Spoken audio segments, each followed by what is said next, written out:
Hi everybody. We're going to talk about using the Metaneb in line today.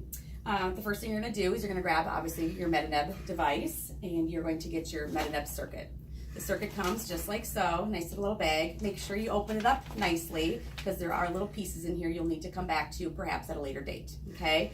Take your Metaneb out, your Metaneb kit out. You're going to grab your little adapters. You're going to grab your neb cup, put that out, and you're going to grab your handset. Undo the twisty ties. Undo the twisty ties. You're going to go ahead and connect your nebulizer to the silicone adapter at the handset, just like so. You're going to grab the O2 hose and connect that to the bottom of the neb cup, just like so. At the very end of the circuit, you're going to grab the filter. There's a little a piece there that's going to fit right into the handset here, the device here, and you're going to lock it in place. Check. Then you're going to go and grab your handset. You're going to do a quick pre-check with every time you first use the Metaneb circuit. The pre-check is right on this card that should hang on your device. It takes seconds to do. How you do that is before you put any medication in the cup, you're going to turn the handset selector ring that's set up for a spontaneous breather up to the third dot. You're going to completely occlude it. You're going to come to your Metaneb device. You're going to make sure it's on the CHFO or continuous high frequency oscillation mode in the high setting. I'm going to turn it on. While I'm occluded on the 3 dot, I want to make sure my average swings are between 15 and 20. Good, check. Let's take the selector ring. I'm going to bring it down to CPEP, continuous positive expiratory pressure, lung expansion. Turn my flow all the way up. Make sure it's no lower than 20, no higher than 30. Completely occluded on the 3 dot. Check. It will usually rest around 20, 22. Here, I'm going to dial it down to between 8 and 10 to start. Done. This is now safe to use for patients. Every time you take the Metaneb circuit out of the bag for the first time, it is always set up for a spontaneous breather. So because we've checked the machine, we know it checks, now I'm going to move it into the intubated patient mode. So I'm taking the selector ring out.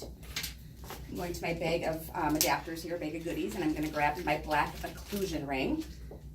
I'm now going to completely seal off that expiratory orifice so I have a closed circuit. Check. Then I'm going to go to my adapters again, and I'm going to grab my adapter, my 1522. Put this at the end of the handset. Before we move into to actually doing the treatment, we're going to come to our ventilator, and I want to make sure I've adjusted the flow trigger. For this example, on the lung here, we're going to bring it down to -3. Accept that before we go ahead and do this on the treatment. Now, I'm putting my medications in my neb cup, whatever your doctor has ordered. It is important to note that when you use the nebulizer, whether it's a spontaneous breather or in line on the ventilator, it is normal to see gases escape through the expiratory entrainment ports in the back of the handset. Now I'm going to turn my Metaneb on. What's important to remember is my ventilator is delivering volumes and pressures. So I'm only going to be doing the Metaneb in the continuous oscillation mode on the high setting that's in line on the ventilator. So it's on first. I'm coming to my spring-loaded T, and I'm popping this on, and I'm going to inspiratory limb close to the patient. I'm ready to go.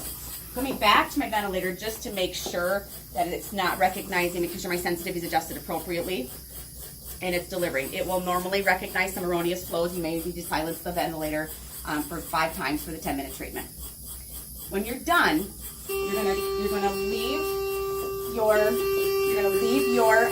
Metaneb running, and you're going to pull it out of line, cap your spring-loaded T, turn your Metaneb off, and now you're going to go back to your ventilator and resume any modes or any things that you may have changed prior to starting the Metaneb. For this example, we're changing our flow trigger back. And you're done. Thank you.